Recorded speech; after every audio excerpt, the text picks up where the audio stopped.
La Torah nous enseigne que de même que le peuple d'Israël a été choisi par Dieu, ce que d'aucuns appellent le peuple élu, et dont d'ailleurs la signification échappe à beaucoup de gens, y compris parmi les Juifs, et encore plus par les antisémites. Il faut comprendre que ce que signifie le peuple élu, tout comme qu'est-ce que signifie la terre élue. Et c'est le même mot qui est employé dans la Torah. Le peuple élu, c'est de cette bracha dont il est fait question quotidiennement lorsqu'on dit Asher Baharban Mikol Ha'ami V'Natan Lanu et Torato, que Dieu nous a choisis, nous a élus parmi l'ensemble des nations de la terre et nous a donné à cette fin la Torah.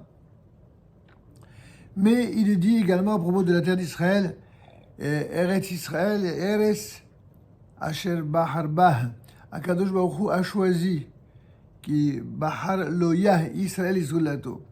Cette terre, elle a été choisie par Dieu pour qu'elle soit attribuée au peuple choisi par Dieu.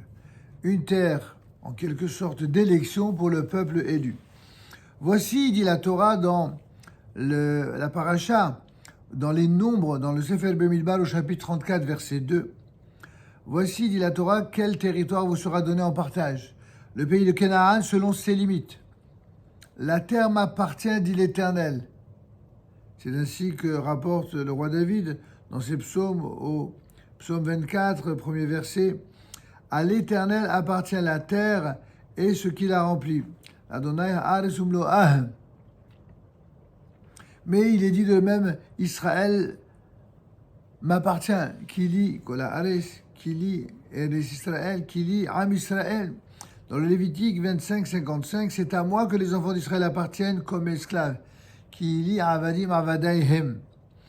est donc équitable, dit l'Éternel, que je donne mon pays en héritage à mon peuple, c'est-à-dire à mon serviteur fidèle. En quoi le peuple d'Israël est-il si fidèle à son Dieu, vu que plusieurs fois dans l'histoire il lui a été infidèle et que encore dans notre génération, bien des Juifs ne sont pas si fidèles au Dieu d'Israël?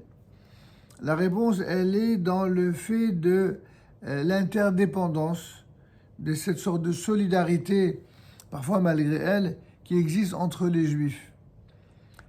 Collectivement, le peuple d'Israël a toujours été fidèle à son Dieu, même si certains, parmi les nations, ont profité de certaines infidélités juives singulières pour justifier de remettre en cause cette élection, voire même prétendre à son remplacement. Eh bien, tout ce que le peuple d'Israël a subi dans son histoire, dont les raisons parfois sont connues, parfois nous dépassent complètement, n'en reste pas moins vrai que ne sont là que pour renforcer l'idée et reconfirmer, si besoin était, que s'il y a bien un peuple qui a été choisi par Dieu, c'est le peuple d'Israël. Et même lorsque ce dernier s'égare, Dieu crée les conditions pour qu'il revienne vers lui. Qu'il revienne vers lui, non seulement vers sa Torah, mais également vers sa terre. D'où ce titre de terre d'élection pour le peuple élu.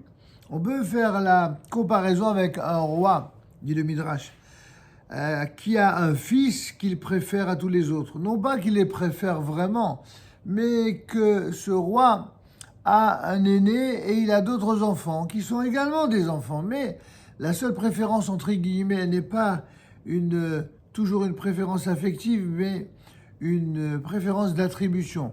En effet, l'aîné, c'est celui qui va en quelque sorte représenter le roi et qui va lui succéder d'une certaine manière dans ce qu'il est, dans ce qu'il représente, mais aussi dans l'effet de sa volonté.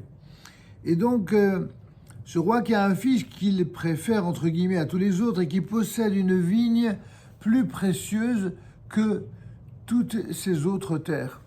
Alors, dit le roi à son fils, je donnerai donc en héritage, décida-t-il, ma vigne préférée à mon fils préféré. Vous avez compris l'allusion à la terre d'Israël pour le peuple d'Israël.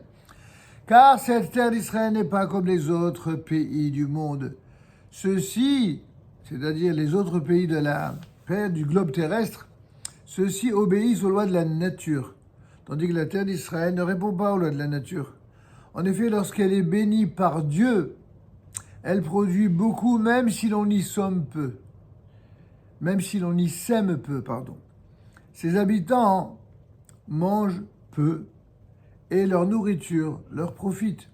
Mais lorsque la bénédiction du ciel fait défaut, rien ne peut améliorer le rendement de cette terre, car ce n'est pas uniquement de l'effort accompli que dépend le résultat. L'effort est très important, bien sûr, mais il y a d'autres critères moins rationnels. La Torah n'a-t-elle pas enseigné la bénédiction afin que vous observiez les commandements de l'Éternel, et, à Dieu ne plaise, la malédiction si vous n'observez pas? Dans les malédictions qui apparaissent à la fin du Lévitique, dans la paracha de Bechukotai, au chapitre 26, verset 31, la Torah s'exprime ainsi. « Moi-même, je dévasterai le pays, si bien que les ennemis qui l'occuperont en seront eux-mêmes stupéfaits. » Rashi dit à ce propos, « Ceci est un bienfait pour Israël, car les ennemis ne trouveront pas de satisfaction dans votre pays dévasté et dépeuplé. » Or, nous voyons aujourd'hui, bien que la terre ne soit encore que partiellement libérée, bien que l'effet de 2 millénaires de présence étrangère soit encore sensible, combien pourtant ses fruits sont délicieux, combien son paysage est féerique, combien l'air qu'on y respirait pur. Quelle devait être sa beauté avant que nous n'en fussions exilés? Et combien plus encore sera-t-elle une terre d'élection le jour où l'ensemble, où tous nos dispersés y seront revenus, le jour de notre libération totale? D'ailleurs, jour après jour et depuis 75 ans, à part ceux qui n'ont pas des yeux pour voir, eh bien, ceci est tellement manifeste. Les fruits d'Eretz Israël, nous dit Rabbi Akiva, c'est Rabbi Abba, dans Masechet Sanhedrin, au DAF 98a, les fruits d'Eretz Israël seront les messagers de la libération définitive d'Israël. En effet, il n'y a pas de signe plus évident de l'approche de la fin des temps que lorsque les fruits seront en abondance.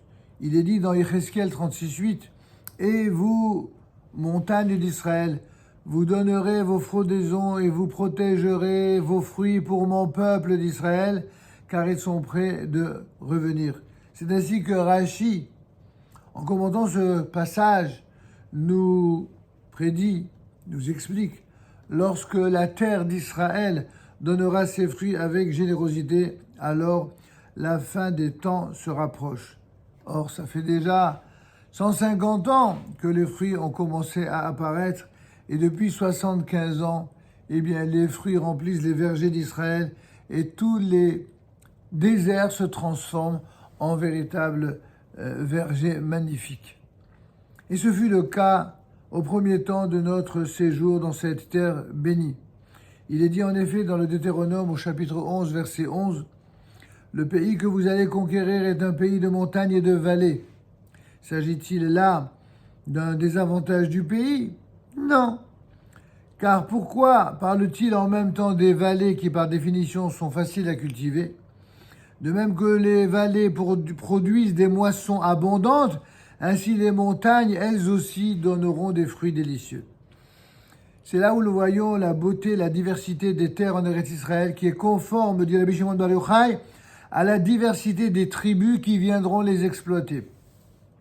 Dans la dernière section de la Torah, ce caractère est maintes fois souligné, voire notamment dans le Deutéronome au chapitre 33, des versets 24, n'est-ce pas, à propos de la bénédiction de la tribu d'Asher, où il est dit là-bas, « Il baigne dans l'huile ses pieds ». Rashi qui cite dans son commentaire un passage de Menachot 85b pour illustrer cette abondance miraculeuse.